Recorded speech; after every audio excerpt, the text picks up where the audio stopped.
Well, good day, my loves. Good day, good day. I hope you are well. I hope you are well. I hope no matter what is going on in your life, that you know God always has the last say. So, you know, by the title, welcome to my channel. This is Spiritually Savage. Hold on, I'm just wiping my screen. This is Spiritually Savage, y'all, and I had to have a savage moment this weekend. Let me explain. So, for those that follow, I had a little card given to me by a homegirl of mine. And um, when I sent out the text asking for help, it was sent. She replied to a group text, right? And one of my homegirls got the message, and she did admit that she was a little jelly. And I was like, "Don't be jelly," but I know how that type of energy works, right? So, fast forward to now, and the car had been giving me problems. The oil had been changed, the starters had been changed, and everything, but it kept going, and then it would stop, and then it would feel like it's running out of gas.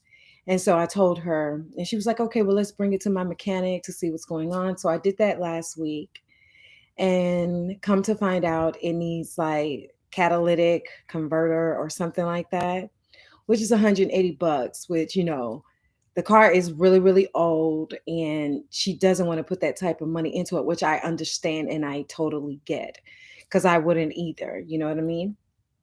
So I'm without a car again. And then I was supposed to be moving out of my sister's house come this Friday. And it was all like, "Oh, I gotta come get my sister. I gotta come get my sister." And the person that was supposed to that one that told me that I could come stay with her. I've known my whole life since I was a baby. We grew up together, and anybody who knows me knows how I feel about my Per Lucky Bailey, right? Per Lucky Bailey actually saved my life. I know I saved his because he was up underneath my car and I had to get the fire department to come get him out. But he literally saved my life. Literally saved my life and continues to do so. He is what I call my emotional animal support. Like, seriously. I think without Per Lucky being in my life, I probably would have lost it a long time ago, because God literally has stripped everybody from me, right? And so I'm coming back from my run. I ran the whole subdivision, but then I walked around like about another 2 miles. I just walked because I needed to clear my head, because I'm like, okay, when you trying, you dying. But I am literally like doing action, making moves, and trying to, because I know with separation comes my elevation, right? But it's like something that keeps blocking me. And I don't know if it's God, because he's like, "This is not the right time yet. You'll know when it's the right time." And I keep going against him, or if it's the, black magic. But I know I'm protected from the black magic. Um, and so yesterday I was in my feelings. I was in my feelings. But guess what? The savage side kicked in, and I was like, "Listen, we're not finna cry." And I wasn't crying because I'm not moving. I wasn't crying because I didn't have a car. I wasn't crying because no one is helping me. I was crying because I'm like, "God, what else do I have to do? What else am I not doing?" Like, I was beating myself up, not crying, but like, okay, is it something I didn't do? Then it was like, if you watch my last video when I went to my brother's house just to check up on them, and it was like I got BS for doing that.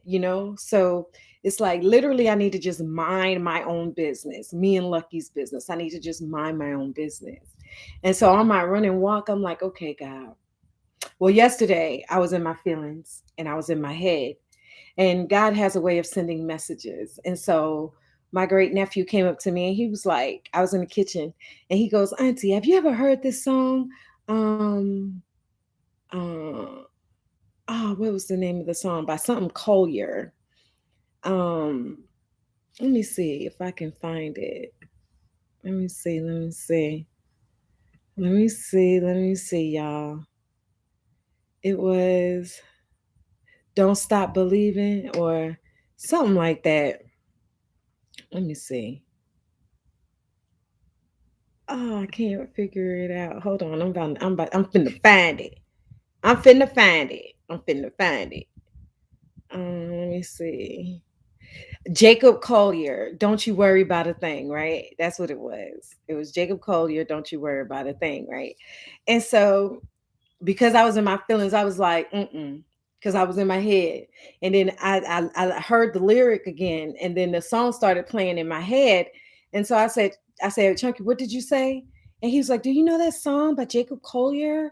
And it was like, Don't Stop Believing. And I was like, yeah. And I was like, why? And he was like, because that's an awesome song, right? And I was like, okay, God, I got the message. And so after a while, I looked up the lyrics. And of course, it was pertinent to what I'm going through right now. And so then today on my walk, I was talking out loud to myself. And I'm like, okay, God, this must be you stopping me, because black magic don't work on me anymore, because I have my clarity. I know they still trying to keep me confused and keep me bound, but I'm out the door. I'm already out the door. And when you trying, you dying, because people actually say they're trying, but they're not trying. But I'm giving it my all. Now there are certain things that I need to get better at. I'm no longer smoking. I'm no longer drinking. I have clarity of mind. Y'all see that rainbow behind me? Oh wow, look at that on two sides. Those are my spirit guides. I thank you. I thank you. So when I got those words, don't stop believing, right? I looked them up, and it was very helpful. I needed that. And so today while I was walking, I walked past two churches on my route, right? And as I'm walking, I'm talking out loud, and I'm like, God, this gotta be you. Okay. I'm like, because I'm trying. Every time I get a foot out the door, it's like something comes in and blocks it, or it falls apart. Right. And so with me moving, it came down to, I don't mind if you come, but I don't want your cat to come. Okay. Now, mind you, three months or so ago, however long it was, I was telling her that I didn't want to come because I didn't want to leave Lucky. And then it was, oh, you can bring him. But now it was, oh, I got to go get my sister, but I got to come get you and not your cat. Well, I don't believe, and this is just my opinion, and God hasn't told me anything different. The fact that I saved Lucky and he was gifted to me from the universe, he was literally gifted because I was never looking for a cat, right? That God would don't want me to abandon my cat, because there are a lot of it, because of everything that's going on with the pandemic and all that stuff, and people struggling, they're getting rid of their pets. Well, I'm not. I sold books, I sold clothes, I sold shoes, I sold everything, because my cat is going to come with me wherever I go. I am not going to abandon him at all. Like, that makes no sense. If I'm out on the street, he's coming with me. I'm not going to be in some place and then just give my cat away. That's just crazy.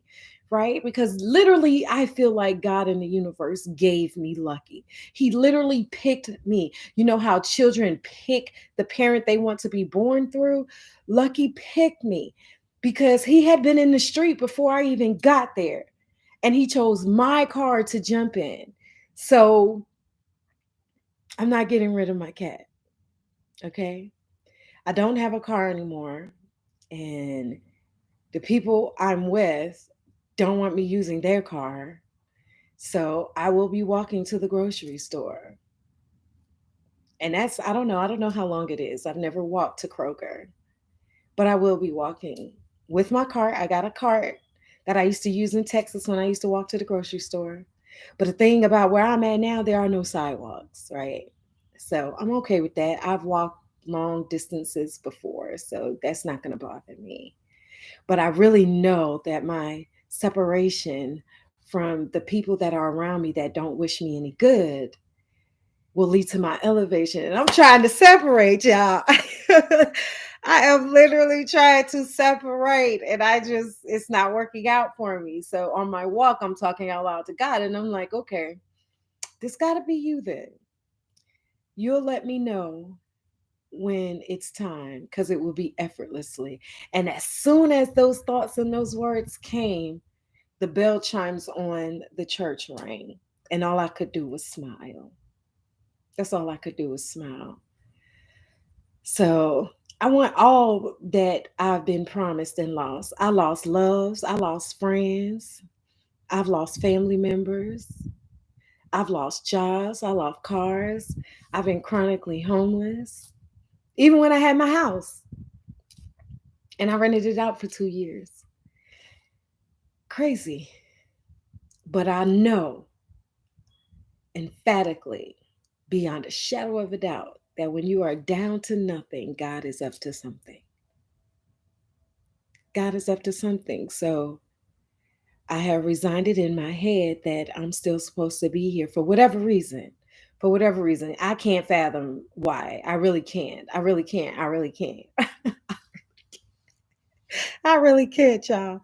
I really can't. But no buts. I just can't. So it's a day by day kind of day for me. It's a day by day kind of day. It's funny because I hear when I watch other people's channels and, not just tarot, and I hear their story is always, oh, I have a friend and I have a friend. I don't have a friend. Not within the state of Georgia. I don't. I don't. Not no one who wants to see me win without any jealous or envy tendencies. I don't think that's too much to ask for because I've given that and I still give it. I'm not jealous of anybody, but I just want me to win. And not at all costs. Because when you say at all costs, that means you'll do anything and everything. And I'm not about that life because I believe in karma. I believe in karma. So that's just an update on where I'm at with it. So right now, I'm about to take a shower. I'm about to say I'm finna, which I am. I'm finna take me a shower, then take me a spiritual bath because I am home alone and I have silence and quiet. So I'm finna take me a bath and I'm finna create with my hands. I just got finished crocheting my last blanket. And I probably would still be crocheting, but I don't have any more yarn. So I'm finna create something. I've been writing a lot. That's what I chose to do instead of cry because the tears was welling up and my hands started tingling, which is generally a signifier of a panic attack. And I haven't had a panic attack in a year or so. It's been a couple of years, um, which means my nervous system is coming back to normal. So I know God is healing me. I know God is healing me. My body is coming back. My energy is coming back. All my clairs are getting stronger and stronger. But I need to pay attention to them and heed it and heed what they are saying. So, with that being said, I hope you guys are well. No matter what comes our way, we got this. Just keep on going. I'm not going to say trying because trying is dying because it implies that we're not really trying. So I'm just going to say keep on going. Keep on going. Don't let nothing stop you. There is a blessing out there. There is a cracked open door, a window. Somebody is on your side, okay? There is a blessing out there. There is. So I'm sending you guys so much love.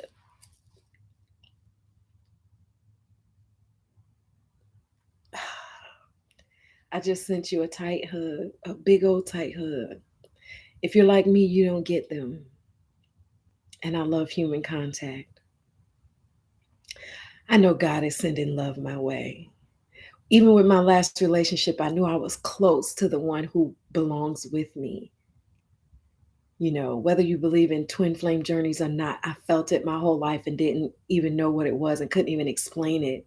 But until I found YouTube and Tarot Land, it all made sense when I found them. Granted, there are some tarot readers that They have their own agenda, which is why I'm no longer watching tarot because I've recognized that. I still review the highlights though, which is just the titles, but I'm working my way towards not even doing that. I just want my own thoughts and my divinely guided thoughts from my ancestors, spiritual guides, goddess council, all of them, right? Because I am heavily protected and divinely guided. I am heavenly protected and divinely guided. And so maybe this time alone is meant for me not to ask anyone for help. But I don't see that as being codependent. If you need help, why not ask, right? But maybe it's asking the wrong people. I don't know. I'm still working it through. When I find out, guys, I'll let you know. Okay? Because we're all in this together. We really are. So your girl did not cry because she was frustrated. Your girl did not cry because she was mad. Your girl did not cry because, now I'm back at square one. It feels like, but like the title said, when you are down to nothing, and I don't consider myself being down to nothing, okay? Even though society may think that because you don't have a car, you don't have a job, you don't have any friends, you don't have family, they may feel like you are down to nothing. And I remember when I was going through it before I knew about black magic, when it was like heavily on me. And somebody's mom asked me, one of my homegirls' mom asked me, was I praying? And I took such offense to that. I really did. I was offended. I was so offended and appalled that she would even say that. And I understand and understand why. For one, she wasn't connected to spirit, right? Because if she was, she'd known that I had been, and she'd know about black magic. And maybe she did know and she just didn't tell me about it because she was part of the whole scheme. I don't know. Because I know the people around me have been draining my energy for years, which I didn't know because I kept going. I kept going. I kept going. I kept going. No matter what obstacle came my way, I always found another way. I didn't let it stop me. Y'all, I went a whole year hide in my car so I could finish going to school downtown Georgia. I did. And at the end of the time that I graduated, I turned my car over. I'm talking about I was riding dirty. I didn't have no money for insurance. I wasn't paying the car note. So I am downtown in Atlanta. I was riding dirty. But God protected me and allowed me to finish without getting arrested and sent to jail for lack of insurance. So I know I've been covered my whole life. So I'm taking this as a sign from God that there's something else that I need to do. There's something else that needs to be done before I can be separated. I don't know what that is. Trust and believe. If I knew what that was, y'all, I'd be doing it right now. I'd be like, real. I'd be doing it right now, y'all. I'd be doing it right now. But I don't know what it is. So this is not a sprint. This is a journey. So today I take it day by day. But I was not no punk. I refused to cry yesterday. I refused. I refused. I refused to cry. I got my journal out. I think I wrote 3 times yesterday. Like, we not finna do this. We not finna do this. Cause that's what they want. When someone offers you something and then take it back, that's the same way as ghosting, y'all. And that's the same way, that's another energy of energy harvesting. So I recognized that. I recognized it. I recognized it. And a lot of other thoughts came to me, but that's my God and my personal business. So I'm not going to say how I knew what they were doing, even with the car. Okay. I know when someone propositions me. I don't care how covert it is. I know because I can feel it. I feel it. And so they try to trap me again. And I refuse. And so when you refuse the devil's advances, he's going to try and get you back, but I'm covered. Okay. Sometimes I wonder if the devil ever gets tired of coming after me. Wish he would just let me be. But if that was the case, I wouldn't be able to win the race because I am covered by the blood and nothing will stop me from shining. Nothing. Don't let it stop y'all from shining, okay? So today is a me day. I'll worry about tomorrow. Namaste, Ashe, Mazel Tov. I hope you guys have a blessed day, okay? Have a blessed day. Continue to pray. God is listening. I promise. Just because it didn't work out this time doesn't mean it won't work out next time. Okay? Have an awesome day on purpose, my loves. Have an awesome day on purpose.